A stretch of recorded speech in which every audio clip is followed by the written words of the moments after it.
mudanayaasha labada aqal ee baarlamaanka jamhuuriyadda federaalk ee Soomaaliya ayaa maanta xarunta golaha shacabka ku yeeshay kalfariga toddobaad kulankiisa saddexaad ee wadajirka waxaana shir gudoominayay gudoomiyaha golaha shacabka ee baarlamaanka dalka mudane Sheekh Aadan Maxamed Nuur Sheekh Aadan Madoobe ajendaha kulanka maanta ee labada aqal ee baarlamaanka dalka waxa uu ahaa doorashada xubnaha sagaalka ah ee Soomaaliya ku metelaya baarlamaanka urur goboleedka iskaashiga dhaqaalaha bariga Afrika oo maanta ay u tartamayeen 18 qof waxaan intaasi laga sugayay 9 qof oo kaliya oo si toos ah uga mid noqon doona xildhibaanada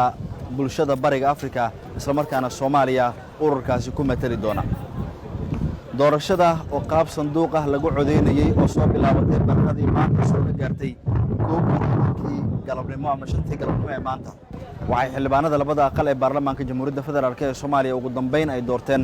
9 xubnood ee xildhibaanada ah ee Soomaaliya ku meteli doona baarlamaanka bulshada bariga Afrika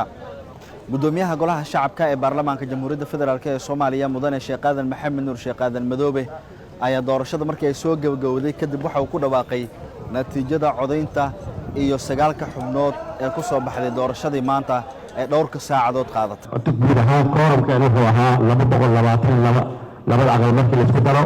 senatarada xildhibaanada fadhiyay waxay yihiin 222 kursiga koowaad waxaa ku tirsanayay laba musharax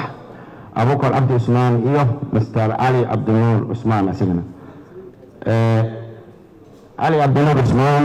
wuxuu helay 68 cod Ali Abdinuur wuxuu helay 68 cod Abuukar Cabdi Usmaan wuxuu helay 152 sidaa daraadeed kursigii waxaa ku guuleystay Abuukar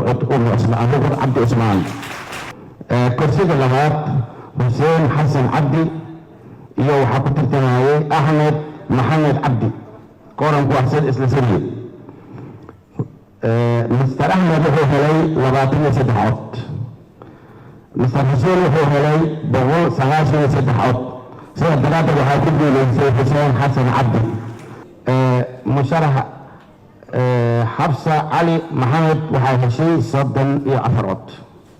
Sahro Ali Xasan waxay heshay 184 cod sidaa daraadeed kursigaas waxaa ku guuleystay Marwo Sahro Ali Cabdi ayaa ku guuleystay ayaa ka noqotay kuraasi loo tartamayay labadaas kursi ayagana waxay u kala heleen Mr. Cabdi Usmaan Daami wuxuu helay 34 cod Marwo Ilhaan Ali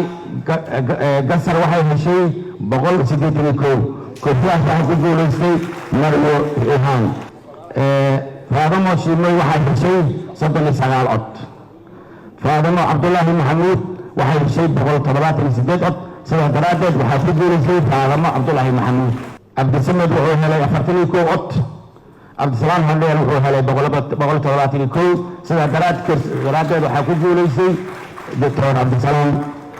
Handeel waxaa ku tartamay Faysal Ali Rooble iyo Yaasiin Hussein Ismaaciil labadaas ku tartamay Yaasiin Hussein Ismaaciil wuxuu helay 36 Faysal Ali Abdi Rooble wuxuu helay 182 cod sidaa daraadeed waxaa ku guuleystay Mr. Faysal Ali Rooble ee ku guuleystay Mr. Maxamed Dibit Xaashi wuxuu helay 40 cod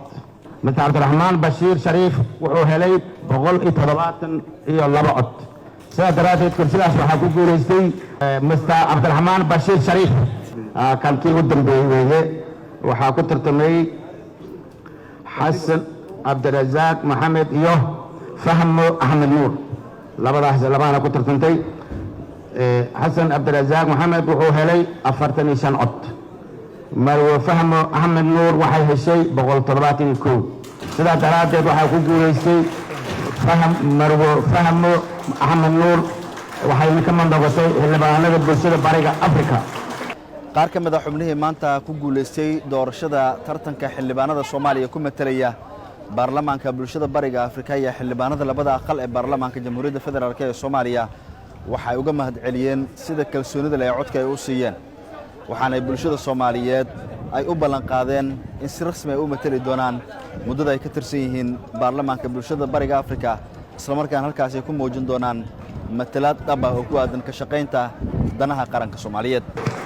waxaan idin farayaa amba idiin sheegayaa inaan sagaalkayaga tegaya caruusha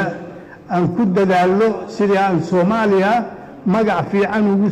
ugu soo hoyn lahayn oo aan uga shaqayn lahayn regionka dadkaasi oo dhan. waxaan rabaa inaad kulligiin fariin qaadaan. fariintaasi waxa weeye in galista aan gallay isbahaysiga Afrika uu faa'iido weyn dadka Soomaalida u leeyahay, waayo waxaan nahay dad socda, waxaan nahay dad baayac mushtarka ku fiican, waxaan nahay dad shaqaysta, waxaan nahay dad isku duuban. marka insha Allah in kulligiin aad sidaa u fahamtaan. annaguna waxaan ballan qaadaynaa ilaahay idinkii wixii awoodayadoo dhan inaan gobolkana u qabanno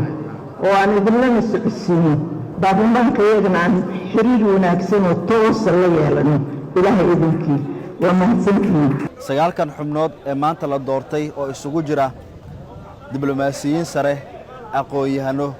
iyo sidoo kale dad kale oo saameyn ku dhaxlay bulshada Soomaaliyeed isla markaana qaranka Soomaaliyeed muddo badan u soo shaqeeyay. waxa ay sanadaha soo socda ugu matali doonaan baarlamaanka urur goboleedka iskaashiga dhaqaalaha bariga Afrika, iyagoona si toos ah uga mid noqday maanta laga bilaabo xildhibaanada ururkaasi. Ibraahim Gudle Isxaaq, raadiyaha iyo telefishinka qaranka Soomaaliyeed, xarunta Golaha Shacabka, Muqdisho.